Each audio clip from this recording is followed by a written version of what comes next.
నమస్తే welcome to వీటీ news లక్ష్యం సమాజహితం నేను మీ సోనిశ్రాజ్ మరి రోజు భాగ్యలక్ష్మి మేడం గారు ఉన్నారు మనతో తన కష్టాల కడల నుంచి బయటపడి తనకంటూ ఒక కొత్త శైలిని ఏర్పరచుకొని 10 మందిలో నేను కాకుండా 10 మందితో నేను అనే ఒక ప్రోత్సాహంతో ముందుకెళ్తున్నారు మరి తను ఒక అసిస్టెంట్ ప్రొఫెషనల్ అండ్ రైటర్ కవయిత్రి అండ్ వచ్చేసి ఇంకా మోటివేషనల్ స్పీకర్ సోషల్ యాక్టివిటీస్ ఇలాంటి ఎన్నో కార్యక్రమాలు చేపడుతున్నారు.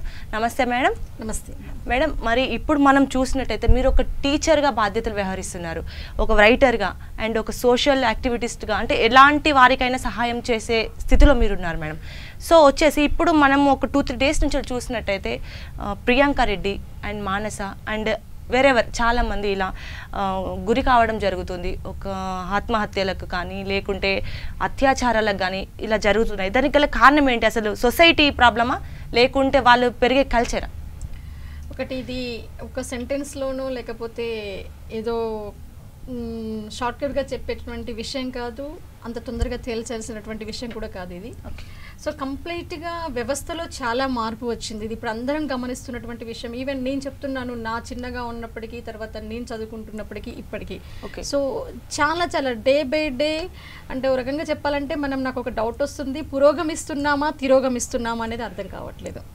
అంటే ఎడ్యుకేషనల్గా టెక్నాలజీ పరంగా అంతరిక్షంలోకి వెళ్ళగలిగే అంత టెక్నాలజీని మనం అందుకున్నాము, ఇంత టెక్నాలజీలో ముందున్నాము, ఎడ్యుకేషన్ పరంగా అన్ని రంగాల్లో ఎదిగాము.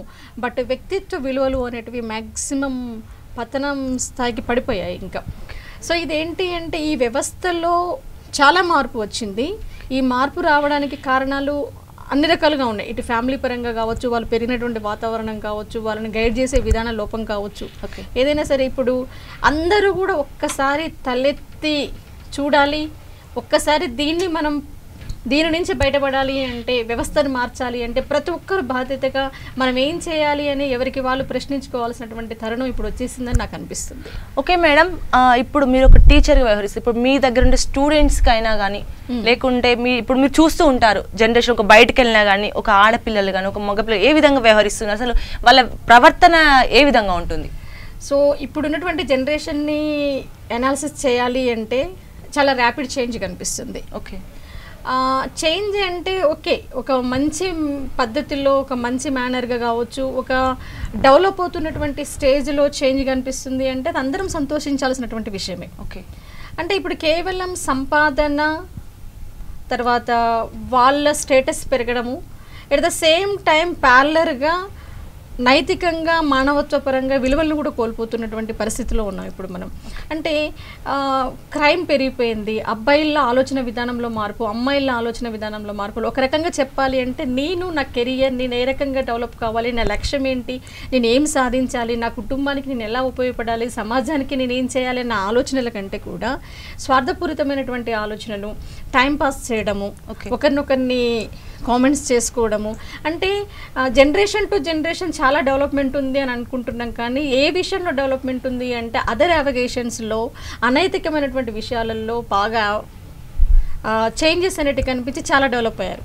ఓకే మేడం, ఇప్పుడు మనం తీసుకున్నట్టయితే రీసెంట్గా నిన్న జరిగిన మన ప్రియాంక రెడ్డి హత్య, అసలు యాక్చువల్గా అది హత్య. ఒక అమ్మాయిని చూడగానే వాళ్ళొక క్రిటికల్గా ప్లాన్ చేసుకొని ఆ అమ్మాయిని ఒక డాక్టర్, వెటర్నరీ డాక్టర్ తనను అలా ప్లాన్ చేసుకొని వాళ్ళు మర్డర్ చేయడం జరిగింది. యాక్చువల్గా అందులో ఎవరి తప్పు ఉండాలి? ఎక్కువగా మనం ఎవరిని వాళ్ళు డిస్కస్ చేయగలుగుతాము? సో ఈ విషయం గురించి మాట్లాడాలి అంటే తప్పు ఎవరిది అంటే ఫస్ట్ ఆఫ్ ఆల్ అబ్బాయిల పరిస్థితి గురించి మనం ఆలోచిస్తే, ఏ మనిషి అయినా సరే ఒక ఉమెన్ రిలేషన్ లేకుండా డెవలప్ కాదు.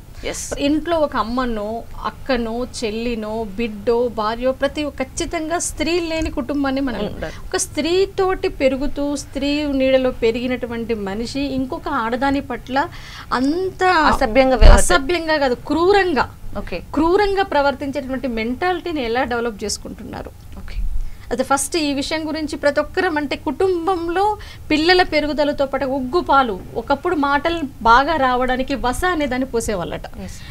వస పోస్తే మాట బాగా వస్తుందని ఉగ్గుపాలు పోయడము అంటుంటాము. వాళ్ళ పెరుగుదలకి ఏవేవో చేస్తూ ఉంటాం. వాటితో పాటుగా విలువల్ని కూడా రంగరించి నేర్పించాల్సినటువంటి బాధ్యత పేరెంట్స్గా ఇప్పుడు ఖచ్చితంగా ఉంది అందరికీ. అది ఎడ్యుకేటెడ్ కావచ్చు, అన్ఎడ్యుకేటెడ్ కావచ్చు, ఎవరైనా కావచ్చు. ఎట్ ద సేమ్ టైం ప్యారలర్గా పిల్లవాళ్ళకి కేవలం విద్యాబుద్ధులు అంటే కేవలం లెసన్స్, పాఠాలు, మార్క్స్ ఇవన్నీ కాదు. ఇవన్నీ కాదు, వీటికంటే ఇంకా విలువైనవి చాలా ఉన్నాయి. విలువలు అనేటివి నేర్పించాలి, మానవ సంబంధాల గురించి నేర్పించాలి, నైతికత గురించి నేర్పించాలి. మనిషి మనుగడ ఏ విధంగా, సమాజంలో మనం ఒక్కరం బతకట్లేం, మన మనుషులం కాము, మన మనుషులం మృగాలం కాము. మరి ఈ సమాజంలో మనం పాత్ర ఏంటి, అమ్మాయిల పట్ల మనం ఎలా రెస్పెక్ట్ ఉండాలి. సో బోత్ సెక్సెస్, అమ్మాయిలు కావచ్చు అబ్బాయిలు కావచ్చు, వాళ్ళ పాత్ర, వాళ్ళ సమాజము, ఈ కుటుంబ విలువలు, ఈ బంధాలు, బంధుత్వాల గురించి మళ్ళీ పెద్దబాల శిక్షలు పట్టి నేర్పించాల్సినటువంటి పరిస్థితి ఇప్పుడు వచ్చేసింది. అంటే ఇప్పుడు టెక్నాలజీ చాలా పెరిగిపోయింది కదా మేడం. ఇప్పుడు ఒకప్పుడు టెక్నాలజీ లేకున్నా కానీ ఒక అమ్మాయి బయటికి వెళ్ళాలంటే నిర్భయంగా వెళ్ళి వచ్చేది. బట్ ఇప్పుడు ఇంత టెక్నాలజీ ఉన్నప్పటికీ ఒక అమ్మాయి తనంటూ తాను బయటికి వెళ్ళాలన్నా, ఒక తన పనులు వ్యవహరించుకొని మళ్ళీ తిరిగి ఇంటికి వచ్చే వరకు వాళ్ళ పేరెంట్స్ కానీ ఇంట్లో ఉన్న వ్యక్తులకు కానీ భయాందోళనలు ఉంటాయి. మరి ఇలాంటి టెక్నాలజీలో కూడా ఇలాంటి జరగడం దాన్ని మనం ఏ విధంగా వ్యవహరించగలుగుతాం? సో ఒకటి ఏంటి అంటే ఇప్పుడు అమ్మాయిలం ఎడ్యుకేషన్గా చాలా ఎదిగాం. నిజంగా చెప్పాలి అంటే అన్ని రంగాల్లో ఉన్నాం, మనం అంతరిక్షంలోకి వెళ్తున్నాం. మనం ఎక్కడ కూడా అన్ని యుద్ధ ట్యాంకులు నడుపుతున్నారు, మెట్రోలు నడుపుతున్నారు, ట్రైన్స్. ఇవి నిజంగా చెప్పాలి అంటే అమ్మాయిలం సాంకేతికంగా బాగా ఎదిగాము. బట్ ఎక్కడో నేను అమ్మాయిని అన్న ఫీలింగ్ ఇంకా మనకి వదిలిపెట్టట్లేదు. సో నేను అమ్మాయిని ఇలా ఉండాలి, ఇలా ఉండాలి అని చెప్పేసి ఆ బౌండరీస్ మరి మన పెంపకంలోన ఎక్కడ ఏంటి అనేది తెలియట్లేదు. నేను చెప్తున్నాను ఇప్పుడు పేరెంట్స్కి, ఆడపిల్లల కన్న తల్లిదండ్రులు కావచ్చు, టీచర్స్ కావచ్చు, ఎవరైనా సరే ఒక అమ్మాయిని ఒక వెపన్ లాగా, వెపన్ అంటే ఇక్కడ ఎవరినో హాని చేయడానికి కాదు, తను తాను రక్షించుకోవడానికి ఒక వెపన్గా తయారు చేయాల్సినటువంటి బాధ్యత ఇప్పుడు ఈ సమాజానికి చాలా అవసరం. అమ్మాయి అంటే ఒక వెపన్ లాగా ఉండాలి, ఒక శివంగి లాగా ఉండాలి. తనకి హాని కలుగుతుంది అన్నప్పుడు తను ప్రొటెక్ట్ చేసుకోవడానికి విషయాన్ని అనాలిసిస్ చేసి నాకేదో హాని జరగబోతుందనే విషయాన్ని పసిగట్టే విధంగా వాళ్ళని చిన్నప్పటి నుంచి అలర్ట్ చేయాల్సినటువంటి బాధ్యత ఇప్పుడు మన మీద చాలా. మీరు అన్నట్టు మేడం ప్రొటెక్ట్ చేయాలి అన్నట్టు, తనకు తాను ఉండాలి అన్నారు. ఇప్పుడు సేమ్ ప్రియాంక రెడ్డి విషయంలో కూడా అదే జరిగింది మేడం. తను ఎవరికో తన సిస్టర్కి కాల్ చేసింది కానీ తను ఒక ఎడ్యుకేటెడ్ అయ్యి ఉండి, తను ఒక డాక్టర్, వెటర్నరీ డాక్టర్ అయ్యి ఉండి, మరి నేను ఒక లైఫ్ లైన్స్ ఉన్నాయి, ఒక 100 ఉంది, 1112, 112 ఉంది, ఇవన్నీ నెంబర్కి కాల్ చేయాలని ఆలోచనకి ఎందుకు రాలేదు? ఇప్పుడు అదే ఇక్కడ జరుగుతున్న విషయం ఏంటి అంటే ఒక అమాయకత్వం. మన అమ్మాయిల అనగానే మనం అమాయకత్వంగా పెరగాల్సిన అవసరం లేదు. అమాయకత్వానికి, అమ్మాయిలకి, సున్నితత్వానికి అమ్మాయిలకి ముడిపెట్టేసేసారు. అమ్మాయి అంటే ఇలా ఉండాలి, ఇంత సున్నితంగా ఉండాలి. నేను ఇప్పుడు చెప్తున్నాను, ఖచ్చితంగా ఎవరో వచ్చి మనం, నిజమే వ్యవస్థలో చాలా లోపం ఉంది. మన చుట్టూ చూసి మనం చూసే వేల కళ్ళలో ఏ కళ్ళు ఏ విధంగా చూస్తున్నాయో మనం అనాలిసిస్ చేయలేం. ఎవరు మంచో ఎవరు చెడో చెప్పలేం, ఎవరు ఎలా ఉన్నారో తెలియదు. సో ఫస్ట్ నేను ఏమంటున్నానంటే మనం రక్షించుకోవడానికి మనం అలర్ట్గా ఉండాలి. సో అక్కడ ఈ 100కి కాల్ చేస్తే జరిగి ఉండేది, ఇదంతా జరిగిపోయింది. బట్ ఇప్పుడైనా ఈ ఇన్సిడెంట్లో ఏంటి ఎలా జరిగి ఉండేది అనేది ఇప్పుడు మనం పాస్ట్లోకి వెళ్ళి మనం ఏమీ చేయలేము, మార్చలేము. కాబట్టి ఇప్పుడున్నటువంటి ఈ ఇన్సిడెంట్ చాలా మందికి చాలా రకాలుగా ఒక అలర్ట్నెస్, అంటే ఇక మీరు ఇలా ఉండాలి అనేదాన్ని మనకు గుర్తు చేస్తుంది. అమ్మాయిలే కాదు, ఆడవాళ్ళు ఇప్పుడు ఎక్కడ చూసినా కూడా 60 ఏళ్ళు వచ్చిన ఆడవాళ్ళకైనా సరే భద్రత లేదు. కాబట్టి ఖచ్చితంగా తను ప్రొటెక్ట్ చేసుకోవడానికి సమాజాన్ని సునిశ్చితంగా పరిశీలించగలిగే కెపాసిటీని మనం డెవలప్ చేసుకోవాలి. నేను కావచ్చు, నువ్వు కావచ్చు, ఎవరైనా కావచ్చు. ఆ రకంగా పేరెంట్స్ ప్రతి క్షణం ఇంట్లో మనం గైడ్ చేస్తూ ఉండాలి. ఈవెన్ స్కూళ్ళలో కూడా రోజు ఒక లెసన్, ఖచ్చితంగా ఒక టాపిక్. ఎంతసేపు ఐఐటి అని ఇవన్నీ కదా, ఫస్ట్ మనం బతకాలి కదా, సొసైటీలో మనం నిలబడగలగాలి, విలువలతో పాటు మనం నిలబడగలగాలి, రక్షణగా నిలబడగలగాలి. కాబట్టి ప్యారలర్గా ఉన్నటువంటి ఎడ్యుకేషన్ సిస్టంలో మనము డైలీ 1 గంట పిల్లలకి మోరల్స్ గురించి, అమ్మాయిలకైతే ఖచ్చితంగా, ఇంకొకటి ఫిజికల్గా కూడా మనం ఇక్కడ 2 రకాలుగా మనం బలోపేతంగా కావాలి. అమ్మాయిలం మెంటల్గా అండ్ ఫిజికల్గా, శారీరక దృఢత్వం కోసం కూడా మనం ప్రయత్నించాలి. ఖచ్చితంగా physical strength and mental strength మనం డెవలప్ చేసుకోవాలి.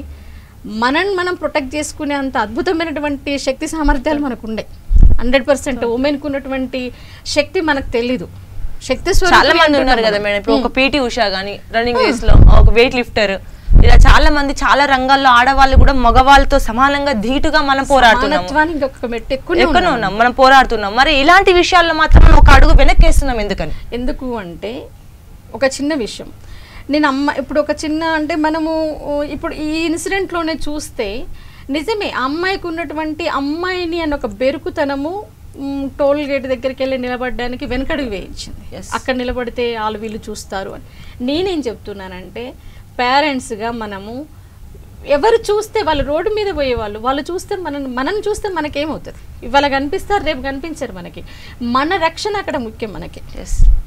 ఇప్పుడు ప్రియాంక రెడ్డి విషయంలో ఏం జరిగింది అనేది అనాలిసిస్ చేసుకొని నెక్స్ట్ మనం ఎలా ఉండపోవాలి అనేది ఇప్పుడు పేరెంట్స్గా ఆలోచించాలి, స్టూడెంట్స్ ఆలోచించాలి, ప్రతి ఒక్కరు. సో ఎవరో చూస్తే మనకేంటి, ఎవరేమనుకుంటే మనకేంటి, మన రక్షణ మనకు ముఖ్యం అనుకున్నప్పుడు ఒక అడుగు ముందడుగు వేసి డేర్ స్టెప్ అవసరమైతే పరిగెత్తాలి. పరిగెత్తే విధంగా మన శరీరాన్ని మనం తయారు చేసుకోవాలి, దృఢంగా తయారు చేసుకోవాలి. మనం ఏం చేయాలి, ఎలా మోడిఫై కావాలనేది మనం అవ్వాలి.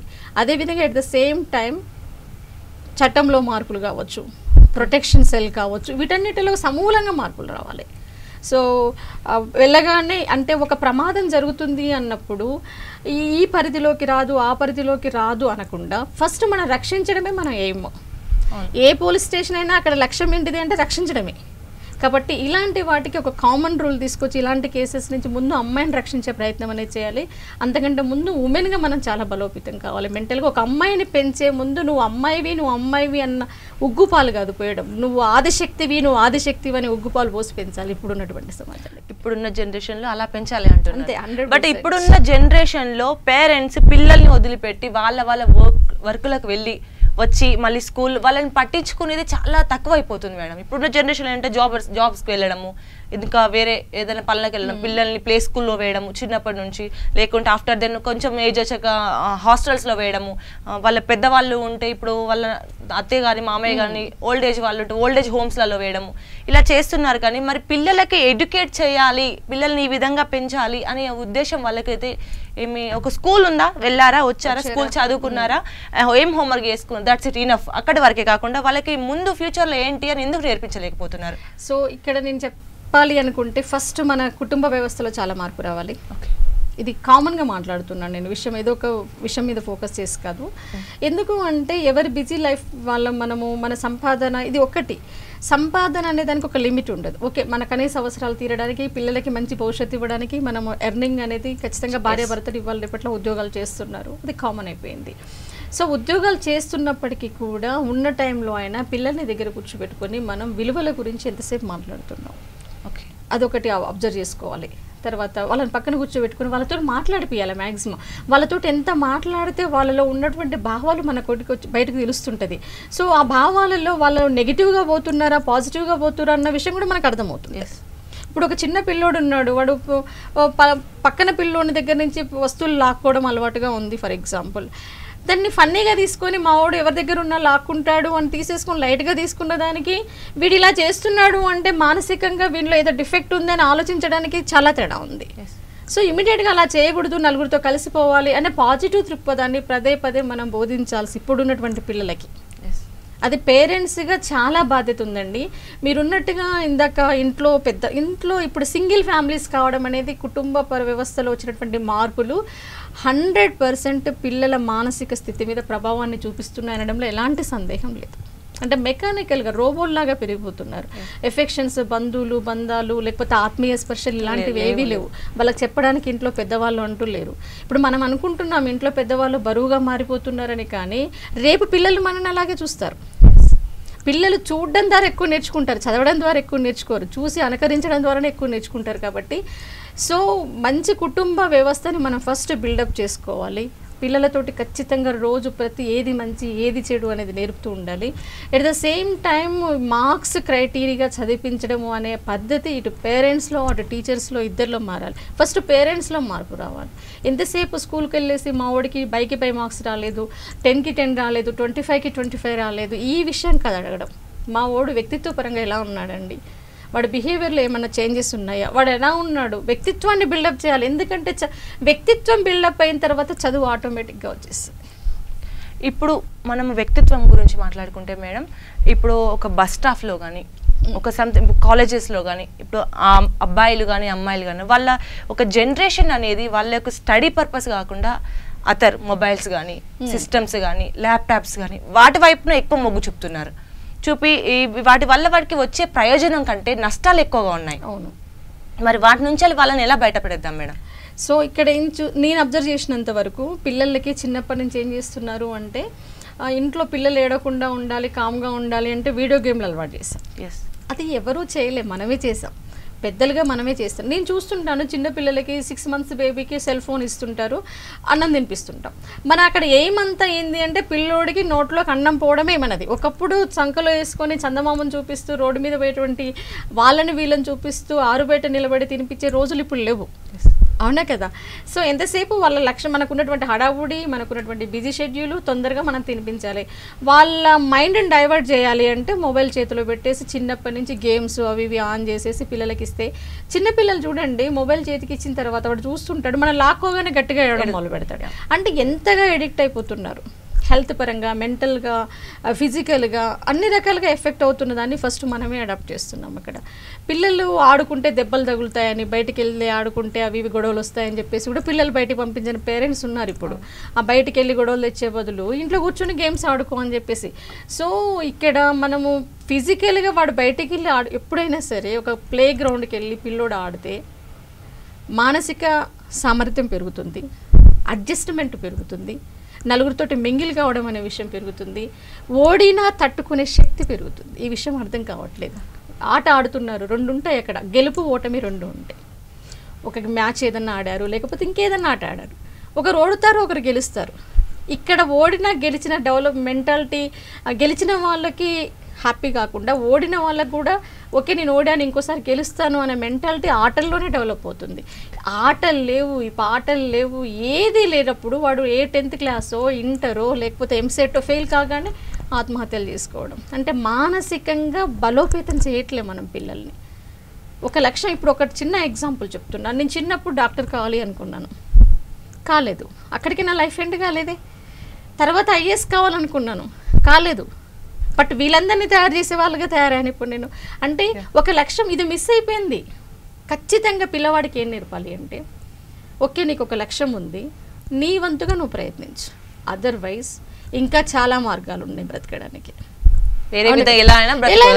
ఇది నేర్పించాలి ఎంతసేపు పిల్లవాడికి.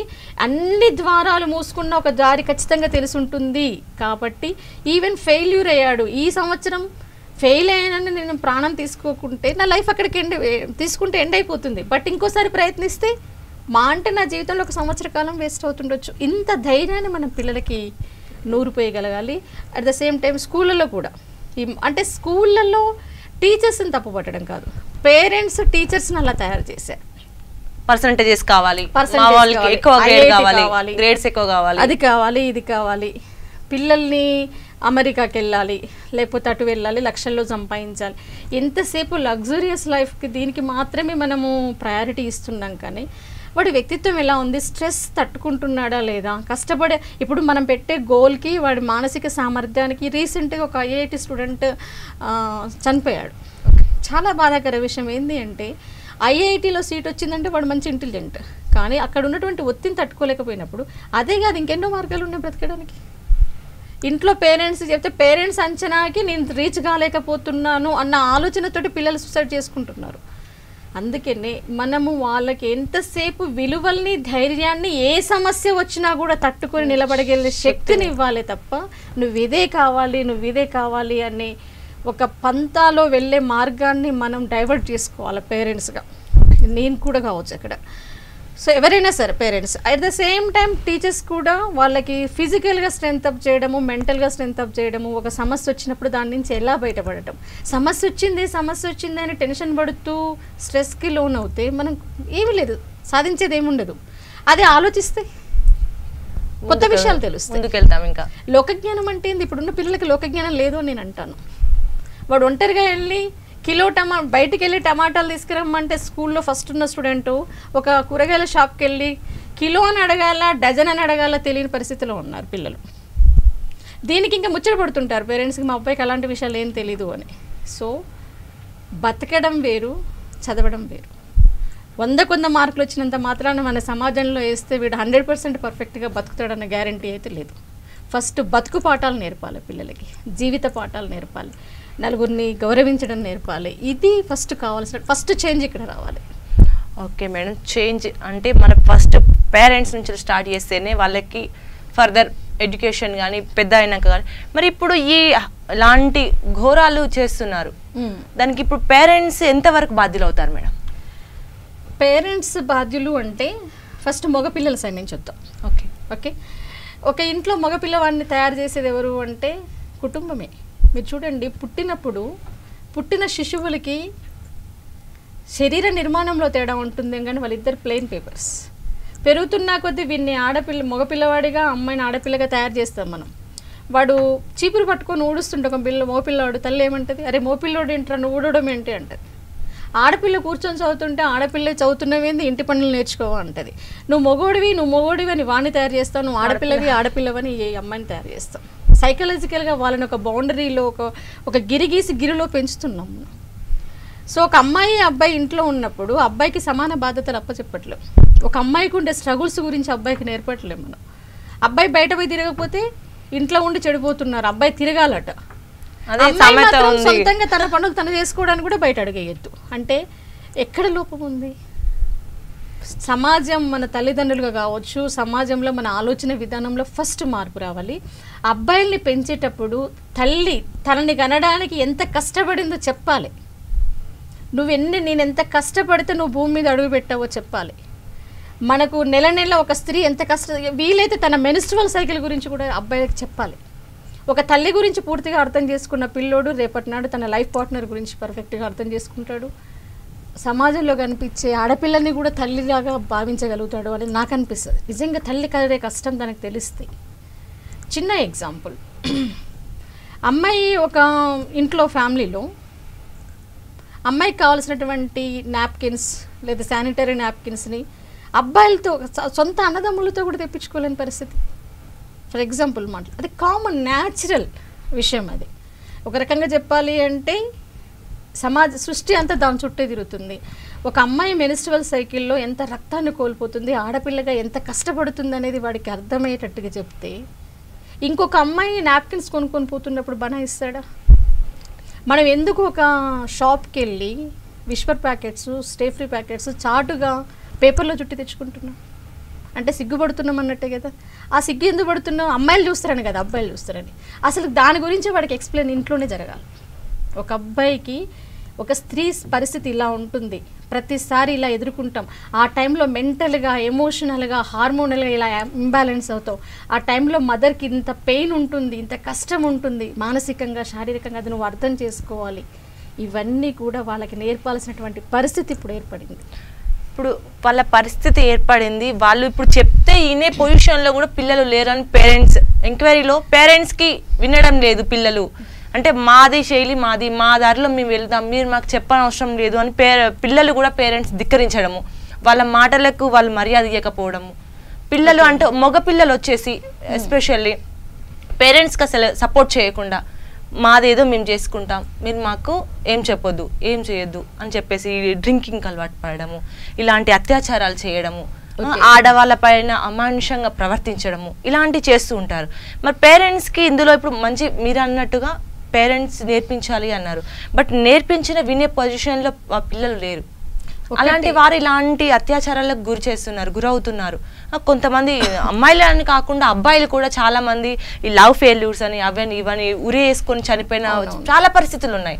బట్ ఇద్దరు ఇన్బ్యాలెన్స్డ్గా, ఇద్దరు బ్యాలెన్స్డ్గా ఉన్నారు. ఇప్పుడు అటు నుంచి చూసిన అమ్మాయిలు, ఇటు నుంచి చూసిన అబ్బాయిలు, ఇద్దరి వల్ల వాళ్ళకి యూత్ ఇద్దరిలో ఉంది తేడా. మరి ఎలా మేడం ఇది ఎలా సాల్వ్ అవుతుంది? సో ఇక్కడ ఏమవుతుంది అంటే, ఇక్కడ మనం ఫస్ట్ ఆఫ్ ఆల్ కుటుంబ నేపథ్యం మనం నేర్పడం అనేది ఏ తల్లిదండ్రులు కూడా పిల్లల్ని చెడగొట్టాలని అనుకోరు. ఏ తల్లిదండ్రులు కూడా పిల్లల్ని ఒక మంచి పొజిషన్లో చూడాలని అనుకుంటారు. ఇక్కడ కమ్యూనికేషన్ గ్యాప్ ఏర్పడుతుంది. ఇందాక నేను చెప్పాను చూడండి, తల్లి పడే కష్టం పిల్లలకు చెప్పాలి, పక్కన కూర్చోబెట్టుకొని చెప్పాలి, తప్పులేదు అక్కడ, ఖచ్చితంగా చెప్పాలి. సో పిల్లలు అనేది ఏజ్తో పాటుగా ఒక ఏజ్లో వాళ్ళు అగ్రెసివ్గా ఉండడం, ఒక 10th క్లాస్ వరకు అమ్మ కొంగు పట్టుకొని తిరుగుతూ ఉండడం, అమ్మ అని. 10th class intermediate stage, adolescent stage అంటాం మనం, ప్యూబర్టీ స్టేజ్. ఆ స్టేజ్లో ఇంటర్మీడియట్ దశ అనేది చాలా కీలకమైనటువంటి దశ. అది వాడి తప్పు కాదు, వాడి హార్మోన్స్ తప్పు, ఏజ్ తప్పు. సో కరెక్ట్గా డీల్ చేయాల్సిన టైంలో మనం తీసుకెళ్ళి హాస్టల్లో పెట్టేస్తున్నాం పిల్లల్ని. ఏ ఏజ్లో అయితే పిల్లలకి పేరెంట్స్ అటెన్షన్ అవసరమో, ఏ ఏజ్లో అయితే వాడు జీవితం గురించి భర్జన పడుతుంటాడు, ఈవెన్ మగపిల్లవాడికి వాడి శరీరంలో వచ్చినటువంటి మార్పులకు కూడా వాడు స్ట్రగుల్ అవుతుంటాడు. ఒకేసారి వాడి వాయిస్లో మార్పు రావడం, వాడి శరీరం నిర్మాణంలో మార్పు రావడం, ప్రతి విషయాన్ని కూడా పిల్లలు పేరెంట్స్గా పిల్లలతో డిస్కస్ చేసే అంత ఇంటిమసీ పేరెంట్స్కి అండ్ పిల్లలకి మధ్యన ఉండాలి. ఎంతసేపు వీళ్ళను మనం హాస్టల్స్లో ఉంచుతున్నాం, మనం ఇది మంచి ఇది చెడు అని చెప్పడానికి అవకాశం లేకుండా, వాళ్ళు ఎక్స్పోజ్ కావడానికి కూడా అవకాశం లేకుండా, మనతోటి పంచుకోవడానికి కూడా అవకాశం ఇవ్వకుండా తీసుకెళ్ళి ఎక్కడ దూరం. అంటే నేను అనేది ఏంటంటే ఏ ఏజ్లో అయితే మన దగ్గర ఉండాలనో ఆ ఏజ్లో మన దగ్గర ఉంచుకోవట్లేదు పిల్లల్ని. అది మెయిన్ ఎఫెక్ట్ పడుతుంది 100%. అది ఎందుకంటే పీర్ బ్యాచ్ ఎఫెక్ట్ ఎక్కువగా ఉంటుంది. మనం 10 మంది పిల్లలతో మన పిల్లోడు కలిసి చదువుతున్నాడు అంటే ఒక్కొక్కరు ఒక్కొక్క ఇంటి వాతావరణం నుంచి వస్తారు, ఒక్కొక్కరు ఒక్కొక్క జెనెటికల్ హెరిడిటీని కలిగి ఉంటారు. వాళ్ళ ప్రభావం అంతా పిల్లల మీద పడుతుంది. ఎప్పుడైనా సరే ఒక ఏజ్లో పిల్లలకి పీర్ బ్యాచ్ యొక్క మాటలే చెవికి ఎక్కుతాయి, వాళ్ళే ఇష్టంగా కనిపిస్తారు. పేరెంట్స్ ఎంత మంచి చెప్పినా అది వాళ్ళకి రుచించదు. అది ఆ స్టేజ్ని, అది ఒక డేంజర్ జోన్ అని మనం చెప్పుకుంటే, ఆ డేంజర్ జోన్లో మనం సేఫ్గా పిల్లల్ని కాపాడగలిగితే, ఆ డేంజర్ జోన్లో నుంచి సేఫ్ జోన్లో పడేస్తే మళ్ళీ పిల్లల్లో మనం అలాంటి మనస్తత్వాన్ని మనం ఊహించడానికి కూడా అవసరం పడదు ఇంకెందుకంటే వాళ్ళు ట్రాక్ మీదకి వచ్చేస్తారు. మ్యాక్సిమం పేరెంట్స్ ఒక ఇంటర్ రిలేటెడ్గా కుటుంబ వ్యవస్థ, నాట్ ఓన్లీ పేరెంట్స్, కుటుంబంలో పెద్దలు ఉంటే తాతమ్మ నాన్నమ్మ ఎవరైనా కావచ్చు, సో వీళ్ళతోటి ఇంటిమసీని పిల్లలకి పెంచాల్సిన అవసరం ఇప్పుడు ఉంది. యూత్ కూడా ఏం చేస్తున్నారు అంటే, ఇప్పుడు మీరు అన్నారు చూడండి టెక్నాలజీ అనేది, ఒక రాయిని తీసుకుంటే మనం ఒక శిల్పి చేతిలో పెడితే శిల్పంగా తయారు చేస్తాడు, ఒక పిచ్చోడి చేతిలో పెడితే తీసుకుపోయి వాడి మీదకి విసిరేస్తాడు. ఇప్పుడు అలాగే ఉంది. దాన్ని ఎలా యూజ్ చేసుకోవాలి ఏంటి, టెక్నాలజీని ఉపయోగించుకుని అద్భుతాలు సృష్టించిన వాళ్ళు ఉన్నారు. కానీ మనిషి పిల్లలు ఏం చేస్తున్నారంటే మంచి కంటే ఎక్కువగా చెడుకు ఎక్కువ అట్రాక్ట్ అవుతున్నారు. సో మొబైల్ అనేది కొద్ది రోజులు యంత్రం చేతిలో యంత్రంగా మారిపోతున్నాడు ఒక రకంగా చెప్పాలంటే మనిషి. సో దానికి పిల్లలు ఏడవగానే గొడవ పడగానే, ఈ మధ్యన చూస్తున్నాం ఫోన్ కొనియలేదని మర్డర్ చేస్తున్నారు పిల్లలు పేరెంట్స్ని, ఫోన్ కొనియలేదని ఆత్మహత్యలు చేసుకుంటున్నారు. ఇంత ఉన్న అరచేతిలో పట్టే ఈ ఫోను ఎన్ని జీవితాలతోటి ఎన్ని రకాలుగా ఆడుతుంది. సో కొంత దాని బట్టి రెవల్యూషన్గా మార్పు అనేది ఇటు పెంచి రావాలి. సమాజంలో అందరి బాధ్యతగా తీసుకుందాం మనం. అది ఇట్ మీన్ టీచర్స్గా కావచ్చు, ఎవరైనా సరే పిల్లవాడికి కూడా ఏది మంచి ఏది చెడు, నీ జీవితం ఏ రూట్లో పోతే, ఇవన్నీ కూడా తాత్కాలికమండి. ఒక 25 years 30 years వచ్చినాక వాడు అసలు జీవితం బయటపడుతుంది. సంపాదన లేకపోతే సమాజంలో వాడి పాత్ర ఏందనేది బయటపడుతుంది. ఇవన్నీ తాత్కాలికమైనటువంటి ఎంటర్టైన్మెంట్. ఇవి వీటి వల్ల నీ జీవితం ఎంతవరకు నాశనం అవుతుందనేది వానికి ఎక్స్ప్లెయిన్ చేసి, వాడికి లక్ష్యం మీద వాడి మనసుని లగ్నం చేసే విధంగా కంటికి రెప్పలాగా మనం మొబిలైజ్ చేస్తూనే ఉండాలి. ఓకే, అది విద్యా వ్యవస్థలో ఎక్కువ స్కోప్ ఎక్కువ ఉంటుంది చేయడానికి. ఓకే, ఇప్పుడు మనం చూసినట్టయితే మేడం, ఇప్పుడు ప్రియాంక రెడ్డిని ఒక 4 వ్యక్తులు, lorry drivers and lorry cleaners, వాళ్ళు ఆ అమ్మాయిని బలాత్కారం చేసి చంపడం జరిగింది.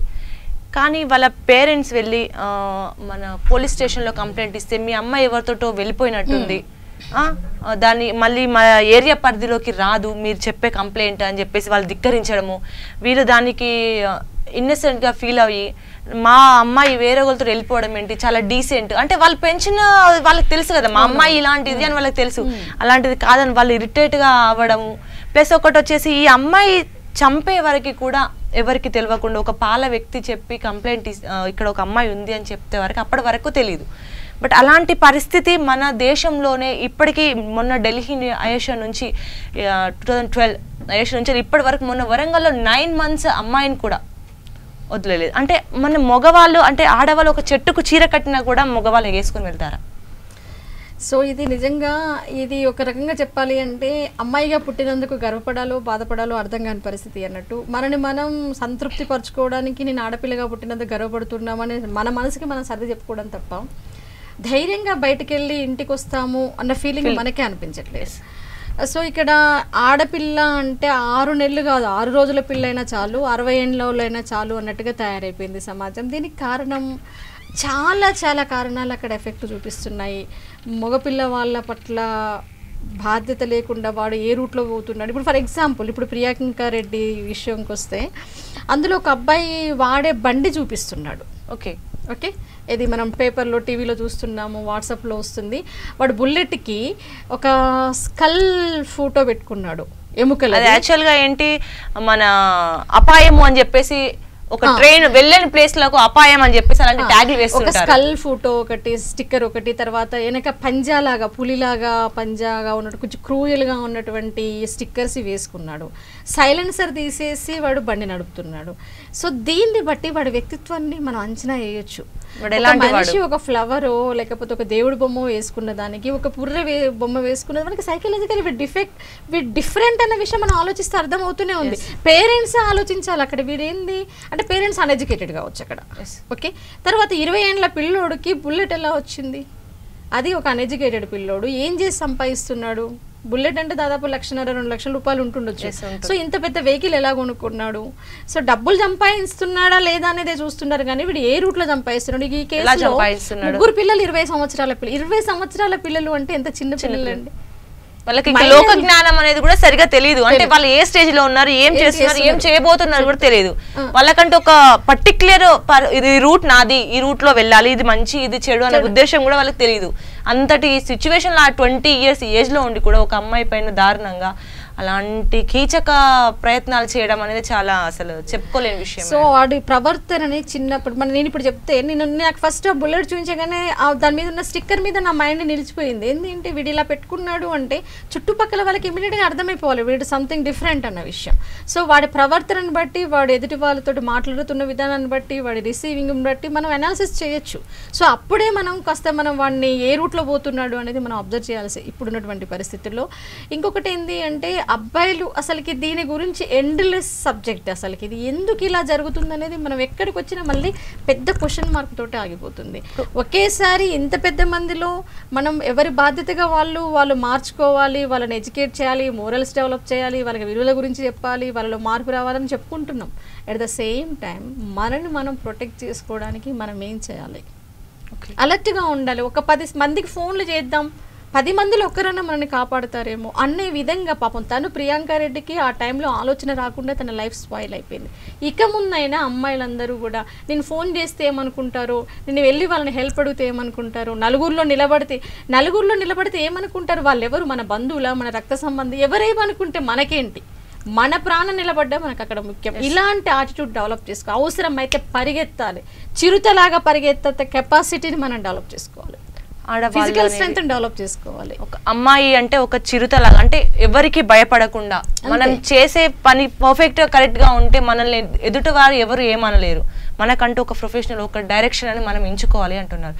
సో మేడం, ఇప్పుడు మనం తీసుకున్న టాపిక్ అమ్మాయిలని ఇట్లా దారుణంగా రేప్ చేయడము, హత్య చేయడము, లేకుంటే ఇప్పుడు రేప్ చేసి చిన్న పిల్లలు అంటే ఆల్మోస్ట్ వాళ్ళకి పాలు తాగడం కూడా తెలియని చిన్న పిల్లల్ని కూడా ఇలాంటి దారుణాలకు ఓడిగడుతున్నారు. ఎందుకని మేడం? అసలు ఏంటి అసలు అందులో డిఫెక్ట్? ఎన్నో చట్టాలు వస్తున్నాయి, ఎన్నో నిర్భయ చట్టాలు వస్తున్నాయి, పోతే షీ టీమ్స్ అని, పోలీసులు అని ఇన్ని ఉన్నా కానీ ఇలాంటి వాటికి తావు దొరుకుతూనే ఉంది రోజుకొకటి. ఎలా వస్తుంది? ఎలా అంటే ఇప్పుడు చూడండి, ఇప్పుడు మన ఈ చర్చలో ఒక యుక్త వయసులో అమ్మాయిని చూసి చేయట్లేరు. అక్కడ ఒక అమ్మాయి అయితే చాలా ఆడ శరీరం ఉంటే చాలు, అది అమ్మాయా, శిశువా, లేకపోతే ముసలం, ఇదంతా అంత క్రూరమైనటువంటి అనైతికమైనటువంటి ఆలోచనలకి కేంద్రంగా మారిపోతున్నారు. అందరినీ మగవాళ్ళని కూడా మనం తప్పుపట్టలేము ఇక్కడ కొంతమంది. ఓకే, సో దీని నుంచి ఇప్పుడు ఫర్ ఎగ్జాంపుల్ ఒక పెద్ద అమ్మాయి అంటే తనకి ఎడ్యుకేషన్తో పాటుగా తను మనం మొబిలైజ్ చేసి ఇలా ఉండాలని అలర్ట్ చేయగలరు. మరి చిన్నపిల్లల పరిస్థితి, రీసెంట్గా 7-8 సంవత్సరాల పిల్లలు చాలా మంది అమ్మాయిలు రేపు గురై చనిపోయారు. కొంతమంది బయటపడుతున్నారు, బట్ కొంతమంది పడట్లేదు, కొంతమంది చెప్పుకోవట్లేదు. ఇంకో విషయం ఏంటంటే కంచె చేయని వేసినట్టుగా అమ్మాయిల్ని రేప్ చేసి చంపేస్తున్న తండ్రుల్ని కూడా చూస్తున్నాం. కుటుంబంలో ఉన్నటువంటి వ్యక్తుల నుంచి కూడా వాళ్ళకి ప్రొటెక్షన్ లేదు, బయట అడుగేస్తే ప్రొటెక్షన్ లేదు. ఒక్కసారి నేను అడుగుతున్నాను, సమాజం ఎట్లా అంటే అసలు సిగ్గు లేకుండా అంటే తింటున్నాము అంటే ఒక్కసారి ఆలోచించాలి. మనం మనుషులమా పశువులమా అని ఎవరికి వాడు విమర్శ చేసుకోవాల్సినటువంటి పరిస్థితి ఏర్పడింది ఇక్కడ. సో ఇక్కడ ఏంది అంటే చిన్నపిల్లలు, పెద్ద పిల్లలు, ఇవన్నీ. అందుకని ఇప్పుడు ఇప్పుడు ఎవరైనా ఒక కాలేజ్ అమ్మాయికి చెప్తే అర్థం చేసుకుంటుంది. చిన్నపిల్లల పరిస్థితి ఏంది? ఇక్కడ మార్పు రావాల్సింది అమ్మాయిలు ప్రొటెక్షన్గా ఉండడం, వాళ్ళ సెల్ఫ్ జోన్ ఆలోచించడం ఒక ఎత్తు అయితే, ఫస్ట్ సమూలమైనటువంటి వ్యక్తిత్వ నిర్మాణం అబ్బాయిలో జరగాలని నేను అంటాను. ఎందుకంటే ఇక్కడ పంజా విసురుతున్నది వాళ్ళు కాబట్టి. ఒక అమ్మాయి టీనేజ్ అమ్మాయి మీద విసిరిండు అంటే ఈ అమ్మాయిది ఏమన్నా ఇంటరాక్షన్ ఉందేమో అనుకోవచ్చు. మరి 6 నెలల అమ్మాయి మీద, 6 ఏండ్ల అమ్మాయి మీద, 60 ఏండ్ల ముస్లాం మీద పరిస్థితి ఏంటి? సో వ్యక్తిత్వ నిర్మాణం అనేది అబ్బాయిల్లో బలంగా జరగాలి. అక్కడ వాళ్ళకి బంధాల గురించి, బంధుత్వాల గురించి అసలుకి సెంటిమెంట్లు లేకుండా తయారవుతున్నారు. లాస్ట్కి తల్లి మీద కూడా అత్యాచార యత్నం చేస్తున్నటువంటి కొడుకులు ఉన్నటువంటి అతి నీచమైనటువంటి సమాజంలో మనం ఉన్నాం ఇప్పుడు. ఇంకా భారతదేశము అంటే ఎంతో సంస్కృతి సాంప్రదాయాలు కలది. ఎదుటి వాళ్ళు మనల్ని చూసి నేర్చుకుంటే ఇప్పుడు ఫారినర్స్ ఉన్నారు, అవుటర్స్ ఉన్నారు, వాళ్ళు భారతదేశంలో ఇంత మంచి సాంప్రదాయాలు ఉంటాయి, ఇలా ఉంటుంది, మనం వాళ్ళ కల్చర్ నేర్చుకుందాం అనే పొజిషన్లో వాళ్ళు ఉంటే మనం వాళ్ళ కల్చర్ నుంచి మనం ఇంకా దిగజారిపోతున్నాం. ఇలాంటి చిన్న చిన్న ఇప్పుడు ఫారినర్స్లో చూసినట్టయితే ఒక చైనాలో కానీ ఒక జపాన్లో కానీ ఎవరైనా ఇట్లాంటి రేప్ మర్డర్స్ చేస్తే వాళ్ళని అక్కడనే ఉరి తీయడము, షూట్ చేసేయడము, లేకుంటే మన సౌదీ అరేబియాలో అయితే అడ్డంగా ప్రజల మధ్య నుంచి నరకడం అలాంటివి జరుగుతుంది. బట్ మన ఇండియాలో మాత్రము ఇలాంటి ఎన్ని జరుగుతున్నా గానీ ఎవరు దానికి ఎక్కువ రెస్పాండ్ కాకుండా వాడికి జైలు శిక్ష అని వేసి వాడిని కూర్చోబెట్టి మేపి వాడికి అంటూ వాడి ఇంకా కష్టం చేసుకోకుండా వాడికి కడుపు నిండా 3 పూట్ల ఫుడ్ పెట్టి వాడిని రిలాక్స్ గా ఉంచుతున్నారు జైల్లో. దానివల్ల మనకి ఎలాంటిది లేదు కదా మేడం. ఇప్పుడు మనము వాళ్ళని ఎడ్యుకేట్ చేసినట్ట, లేకుంటే వాళ్ళ కోసమే మనము వాళ్ళని తీసుకొచ్చి వాళ్ళు చేసిన పని బాగుందని వాళ్ళని కూర్చోబెట్టి ఏదో పేరెంటం చేసినట్టు ఉంది వాళ్ళకి. సో మరి మనము ఎలా మనల్ని మనం రక్షించుకోవాలి, వాళ్ళకి ఇంకోరికి మనం మెసేజ్గా చేయాలంటే అలాంటి వాళ్ళని ఏం చేయాలి? సో ఇప్పుడు ఏంది అంటే ఇప్పుడు మీరే అన్నారు ఖచ్చితంగా చట్టంలో చాలా మార్పులు రావాలి మన దగ్గర. ఇన్ని జరుగుతున్నాయి. ఇప్పుడు మనం నిర్భయ కేసు కంటే ముందు ఎన్నో జరిగాయి. బట్ నిర్భయ అనేది ప్రపంచం మొత్తం మన వైపు తల తిప్పి చూసే విధంగా చేసినటువంటి కేసు. దాని తర్వాత వరుసపెట్టి జరుగుతున్నాయి. అంటే ఎక్కడ కూడా చేసేవాడు భయపడట్లేడు. ఎందుకు భయపడట్లేడు అంటే శిక్ష అనేది అంత తీవ్ర స్థాయిలో లేదు. ఇప్పుడు నలుగురు పట్టుబడ్డాక వాడికి పనిష్మెంట్ ఎప్పుడైనా సరే భయం ఎప్పుడు స్టార్ట్ అవుతుంది?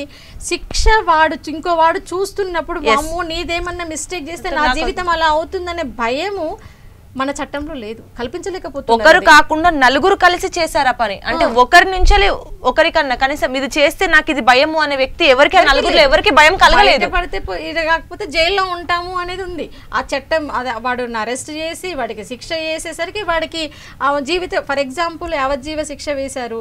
ఇప్పుడు వాడు 15 ఏళ్ళప్పుడు 20 ఏళ్ళప్పుడు జైలుకి వెళ్తాడు. 35 ఏళ్ళ వయసులో వాడు బయటకు వచ్చేస్తాడు. అసలు జీవితం అక్కడే స్టార్ట్ అవుతుంది. వాడికి ఏం నష్టం జరుగుతుంది అక్కడ? శిక్ష అంటే ఒకడికి వేసే శిక్ష ఇంకోడు తప్పు చేయడానికి భయపెట్టాలి, ఒళ్ళు గగురు పొడిచాలి. ఆ శిక్ష అలా ఉండాలి.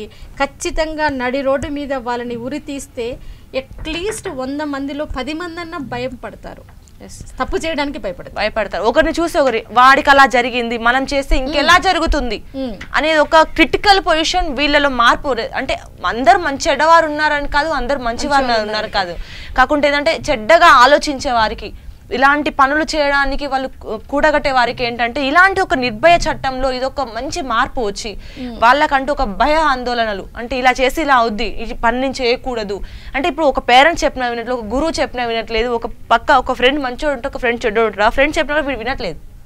బట్ వాడిని ఎలా మార్చాలంటే ఈ ప్రభుత్వం వల్లనే పోలీసుల వల్లనే అవుతుందని అనుకుంటున్నాం మేడం. 100% చట్టం వల్ల. ఇప్పుడు మీరు ఇందాక ఒక మాట అన్నారు చూడండి, అమ్మాయికి తరపున వెళ్ళి కేసు పెట్టగానే ప్రతిసారి అమ్మాయి ఎవరితోటి నిజమే ఆ కేసులు కూడా ఉంటున్నాయి, అమ్మాయి అబ్బాయిలతోటి వెళ్ళిపోతున్నటువంటి సందర్భాలు కూడా ఉంటున్నాయి. కానీ ప్రతిదాన్ని అది దృష్టితో చూడలేం కదా. వ్యవస్థ ఉన్నది రక్షించడానికి, ఆ రక్షించే బాధ్యతలు. ఇప్పుడు అన్నిసార్లు అదే సందర్భం కాకపోవచ్చు, అందరు అమ్మాయిలు అలా కావచ్చు, కొంతమంది ఆపదలో ఉండొచ్చు, అవునా కదా. సో ఇప్పుడు 10 మంది ఇప్పుడు ఫర్ ఎగ్జాంపుల్ ఢిల్లీలో నిర్భయ చట్టం అది చూసాం మనం. అక్కడ కొంతమంది కామెంట్స్ చేశారు, ఆ టైంలో అమ్మాయి సెకండ్ షోకి ఎందుకు వెళ్ళింది అంటే, అమ్మాయి ఒక అబ్బాయితో వెళ్ళింది సినిమా కంటే ఖచ్చితంగా అలా మధ్యలో ఉన్నటువంటి రిలేషన్ లవర్స్ అయినా ఇంకా వేరే రిలేషన్ ఉండదా,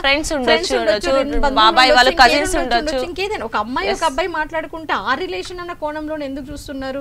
అది కూడా రాంగ్.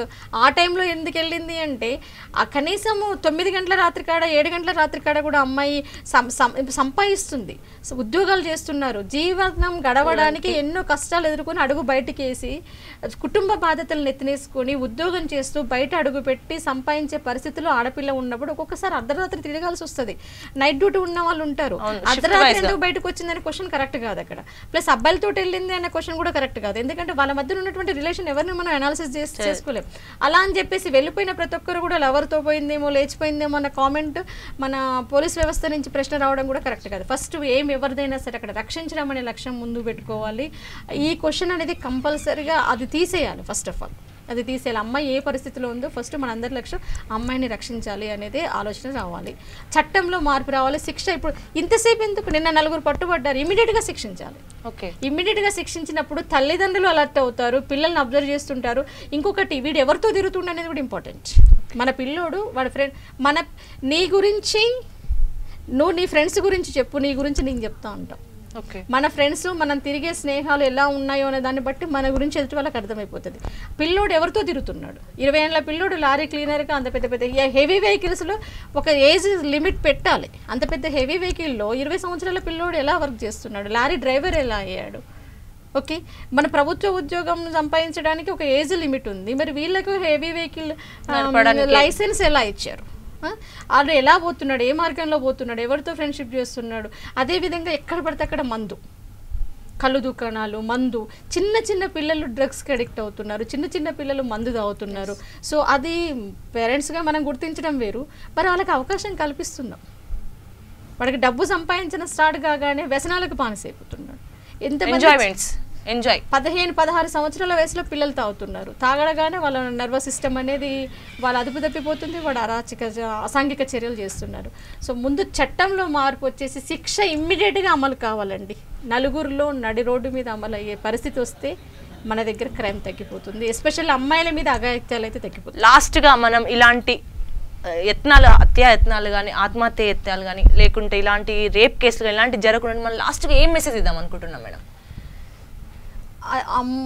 అఘాయిత్యాలు జరగకుండా ఉండడం ఒక్కటే నేను చెప్పాలనుకుంటున్నది. ఇందాక నుంచి మనం డిస్కస్ చేస్తూనే ఉన్న వ్యవస్థలో మార్పు రావాలి. ఇక్కడి నుంచి అయినా సరే ఈ క్షణం మనం కళ్ళు తెరిచాము అనుకోండి, అమ్మాయిలకి ఆత్మరక్షణ విద్య అనేది చాలా అవసరం.